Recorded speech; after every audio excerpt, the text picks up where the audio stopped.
things, it's just to remind people, like, I know you're telling me that you want to do this, and that's all great, but then let's pick 2. Let's just start with 2. And literally, it's amazing. Like, I had a lady this week that changed 2 very simple things. One thing in the morning, added 1 thing at night, and like shifted her digestion where she wasn't constipated anymore. So it's such little shifts that we need to make. And then I think once you realize too, like oftentimes I get the, I don't have enough time for this kind of wall or block. And I think once people realize, like, it's simple stuff, it's little stuff. You don't have to do it perfectly, even with like Abhyanga.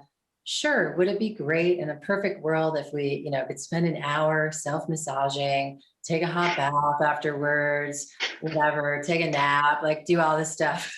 Great, yeah, that'd be wonderful. But most of us don't have that luxury. And so like, and with traveling, it can get even worse. So like, I like to tell that sort of balance story, because for myself, I struggle when I'm on the move, continuing with some of my practices. So like, I've just come to the point where I'm like, probably not going to do Abhyanga and take a bath when I'm on the road, but I can bring a bottle of oil and put it on while I'm in the shower and massage it in. And I'm still getting my oil and my lymphatic movement and my steam in the shower. And I've done something, right? Like, hey, it may not be a perfect Abhyanga, but it's something.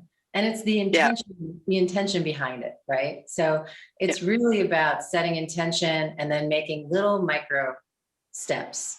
And it takes a long time. I think that's a bigger issue that I have with people, is like getting people to commit to really investing in themselves like long term, because we want this quick fix here, right? We want this quick pill, magic pill, and now I'm going to feel better. And really, like you said, some of these habits, they're from childhood. They've been deeply ingrained in us. And so it's hard. We might take a step forward and then take 2 steps back. So it's a process of going through, and it's a process of forgiveness, just saying, hey, it's okay. So I messed up. I'm going to get back on the wagon again. This is what I learned from that.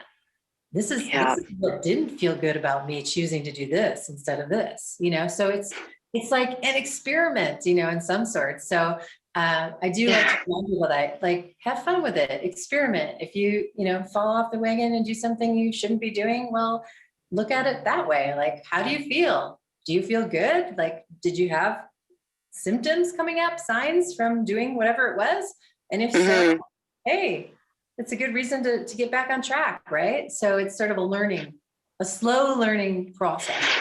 I mean, I remember in my life, it was like, it took me probably from the first time somebody suggested that gluten might be an issue in my diet. And I want to clarify, I now understand it's probably more the Roundup in my diet than it was the gluten in my diet.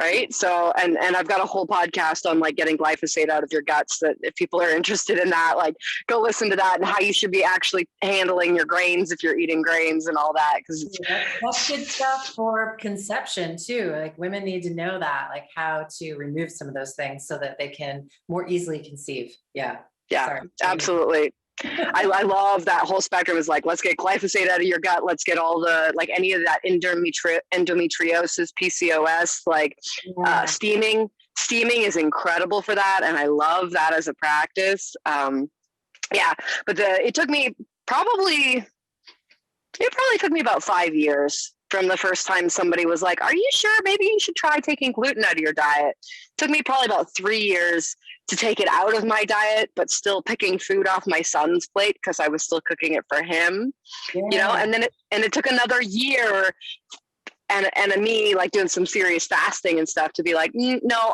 I think I'm totally done with this. I'm really done with it, and there's, I mean, everybody's digestion and constitution are different. Some people handle it totally fine.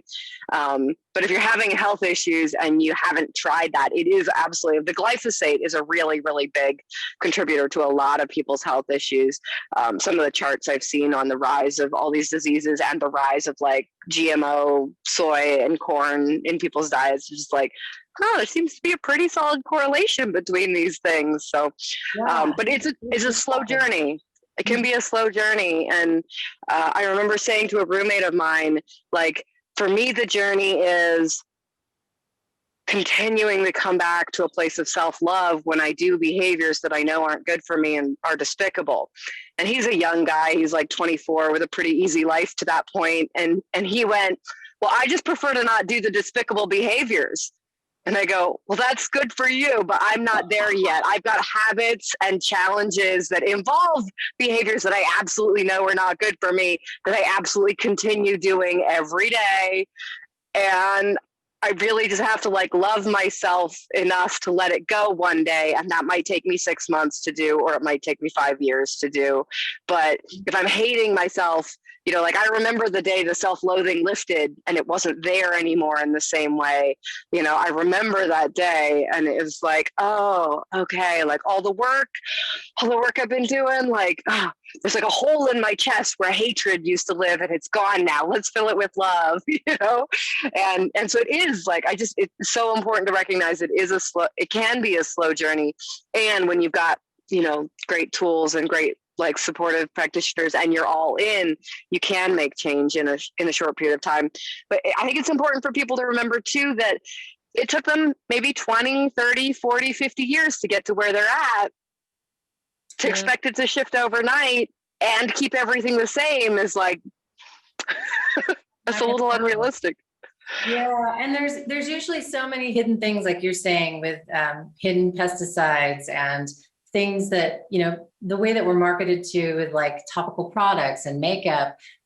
There's so many hidden things that so many people are just unaware of. And so it's really helping to raise that awareness and just recognize like companies are constantly being bought and sold. So just because this company looks good now and it shows up, everything's clean on the ingredients, they might be bought in 6 months by somebody else. And then the ingredients change.